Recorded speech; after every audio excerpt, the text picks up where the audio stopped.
Hey guys, welcome back to my channel. Today's video is going to be very fun and spring appropriate. I'm going to be sharing with you guys some tips on using color in your eyeshadow looks, but doing it in a way that is a little bit more soft and natural for those of you that might be intimidated by color. I know there are a lot of us out there. I am definitely one of those people, but I do have some ways to share on adding color into your eye looks without it being too far outside of your comfort zone if you're a little bit more of a natural kind of girl. Hopefully that sounds like fun. It is a beautiful spring day where I am, so this is the perfect video to do today. But before we get into that, I want to give a special welcome to my new visitors. Thank you for stopping by. Please consider subscribing before you leave and make sure that your notifications are turned on. And with that said, let's get right into the palettes. Okay, so I have a new palette here. This was sent to me by Alter Ego. This is their new Dream Gaze palette. If you guys are not familiar with Alter Ego eyeshadows, they often dupe some higher end eyeshadow palettes, particularly from Natasha Denona. This one is meant to be a dupe for the Natasha Denona pastel palette. I'll kind of turn it to the side. I know my lights kind of are a little bit glaring. I haven't tried them out side by side yet. We're gonna use this one today, but I will insert the swatches side by side so you can see how the two palettes kind of compare to each other. They generally do a pretty good job. I've done comparison videos on most of the palettes that they have released and sent to me over the last couple of years, and I've always been very happy with the quality of these eyeshadow palettes. So this palette obviously is very, very colorful. You might open this and think, there is no way I would ever use colors like that. Now, I don't use a bold color on my eyes almost ever, but I do occasionally like to use soft color on my eyes. And I think there's some ways that you can do that without your eye look looking like a cotton candy tie-dye machine. That is not a thing. So I have 3 tips to share with you guys on implementing color into your eye looks that I think make it more approachable. Whether you're someone that likes more natural looks, or maybe you're a little bit older and you just kind of feel like wearing bold colors on the eyes is just maybe not age appropriate. I know that's not a real thing, but some of us feel that way. My number 1 tip when working with color is to keep things relatively monochromatic. The more variety of shades you put on your eyes, the more it's going to be bold and out there and just kind of eye-catching and attention grabbing, which may not be the thing that you're looking for when you're adding color to your eye looks if you're wanting things to be a little bit softer. Monochromatic colors and sticking with things in the similar color ranges kind of blend together a little bit better without the bold contrast. It keeps the color from being over the top. My second tip comes to the colors themselves. I generally think that working with kind of pinks and purples and yellows are a little bit easier than greens and blues. Now, this is obviously going to be based on personal preference. I'm sure some of you might feel the opposite, but I think there's a lot of us that are a little bit intimidated by bold greens and bold blues. They're a little bit harder to pull off in a natural way. So when using those colors, which you certainly can, either again, keep it kind of soft and monochromatic or add them very, very sparingly. And that is my very last tip. If you want to add a bold color, maybe something lime green or something kind of teal, the best way to do that, in my opinion, that is not going to be too bold is by using just the tiniest amount of it. I often like to do this by adding just a little tiny pop of color to the inner corner, and not even the full inner corner, often just the inner V of my eye, or maybe you could add it as just a liner underneath. I feel like that was a trend like 5 years ago. I don't know if that's really a trend anymore. I like the inner corner thing. I think it's a little bit more trendy and it's not quite as eye-catching or out there. It's just a very subtle kind of pop that it can give you. And I think that's especially helpful if you want to try and implement something really kind of out there, but you're kind of too afraid to go all in on the neon green or the neon blue.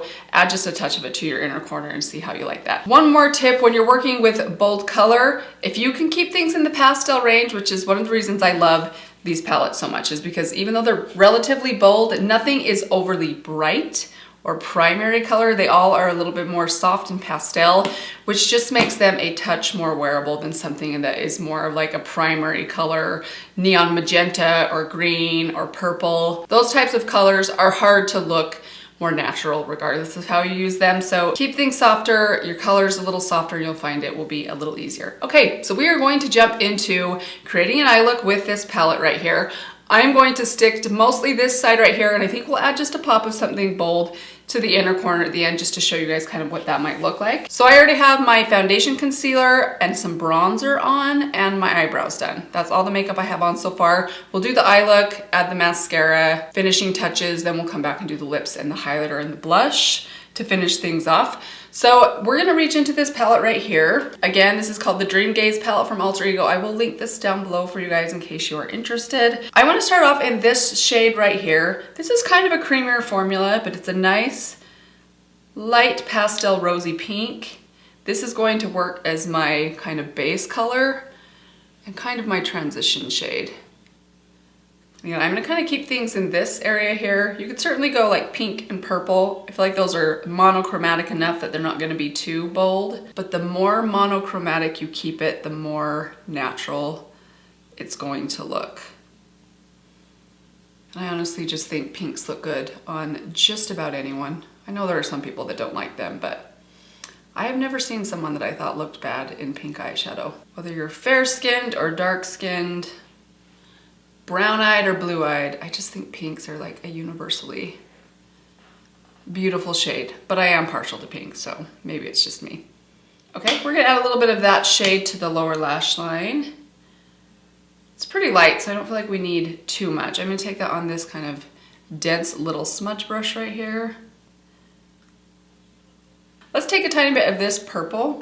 I'm gonna take that on that same smudgy brush. We're gonna add this as almost like a liner just on the outer part of the lash line. Kind of pull it up on just an angle, almost creating like a smudgy baby wing with this. It's not that dark, so it's not gonna be overly obvious. I'm gonna kind of feather it in a little bit. Okay. All right, now we're gonna add some shimmer on top of that. So let's start with this shade right here, kind of a mid-tone purpley pink. And put that all over the lid. We're gonna leave just that inner quarter of my eyelid open. We're gonna add that yellow in there. I know I said monochromatic. Actually, we'll probably add this shade right here. It's kind of a white with a yellow and pink reflect. Okay, so as you can see, we have just that touch of kind of bold color right there. And even if that looks a little bit bold to you, I know there are probably some of you that are thinking like, seriously, Mandy, that is not bold at all. But then there might be a handful of you that think, I don't know that I can do that. Wait till we get to the liner, because I do have a trick using liner to even tone down some of that color if you do that kind of smudgy color in the outer corner. But before we get to that, let's add a little bit of this shade right here. This is the shade Sugar Dust. I don't think I've been telling you what the names of the shades I've been using. So I don't know if you guys can see that. It's a really cool shade. It's kind of a white gold that has a pink reflect. Kind of an iridescent pink to it. Actually goes really well with this pink lid. And that is pretty much it. I know that was so simple and easy. I do want to show you my liner trick. We're going to take a brown pencil liner. It's just my Sigma Brown Now liner. And I want to show you guys how just adding a little bit of a baby wing kind of on top of that purple. It's not going to cover up all the purple, but just so the purple's kind of like peeking out from beneath it. You see how that kind of added some definition, but it also kind of softened the purple just a bit? And that would be true even if you were using a different shade. So maybe if you were doing like working with the teal greens, same principle would hold true for those as well. Even though that would be a bolder look, I still think that could be a wearable look. I'm adding a little bit to my outer waterline as well. I love adding shape and drama to the eyes by adding some liner, a wing liner. But if you want to keep things hyper natural, I think just like a healthy coat of black mascara, nice curled lashes, and then just the colored eyeshadow underneath would also be a really pretty natural-ish look. Or I should say more natural way of implementing color into your eye look. But you guys know I can't live without my Wet n Wild liner. Plus I just love the little eye lift that a baby wing gives me. Okay, I'm gonna add a couple coats of my Tower 28 mascara. I did curl my lashes already. That's a definite must. If you're doing a colorful eye look, you wanna have nice curled lashes. All right, this is the finished eye look so far. Very natural. I feel like anybody could wear this. Anyone that is just wanting to dip their toes into color, this type of look I think would look good on anybody. Okay, let's add a little bit of blush. I'm gonna use my Flower Beauty Strawberry Crush cream blush today. Got my Alter Ego brush right here. We're just gonna kind of pinch it, build up some color in there. I like to tap some of the excess off on the back of my cheeks and then just tap it on. Just right on the apples of my cheeks today. So pretty. It matches perfectly. If you feel like the pink on the cheeks is too much with the pink eye, you could always just skip blush altogether and just do bronzer and highlighter. I'm fine with it, but I know maybe like that much pink is not everybody's cup of tea. Okay, let's finish off with the lips. So today I'm just gonna take I have this Juvia's Place Lush lip liner here. We're gonna add a little bit of that just to the center of the lips, slightly overlining, bottom and the top. And actually I'm gonna take that same Strawberry Crush and add a little bit of this to my lips. I actually really like these on the lips. They're one of the few that claim to be for both the cheeks and the lips that I actually think work for both the cheeks and the lips. Have just enough color, but they're also a little more sheer than some other ones that I think are just too pigmented to use on the lips. Let's just throw a little bit of this on. This is just a kind of clear, sparkly gloss. I think it's called Crushed Diamonds from Wet n Wild. Just right to the center. Okay, and there is a completed, finished, colorful but not too colorful spring makeup look. But I do want to show you guys an option if you want to add something, another pop of color for those of you that are a little bit braver than some of us. So let's do that today. I thought it'd be fun to go with either like the periwinkle blue or kind of the teal right here. Let's do the teal. This is Charlie's favorite color, so do it for Charlie. That's my 7-year-old daughter, by the way. I know some of you might be new. I used to have her make little appearances in some of my videos, and now that she's a little older, I just don't really do that anymore. I know some of you probably miss seeing her.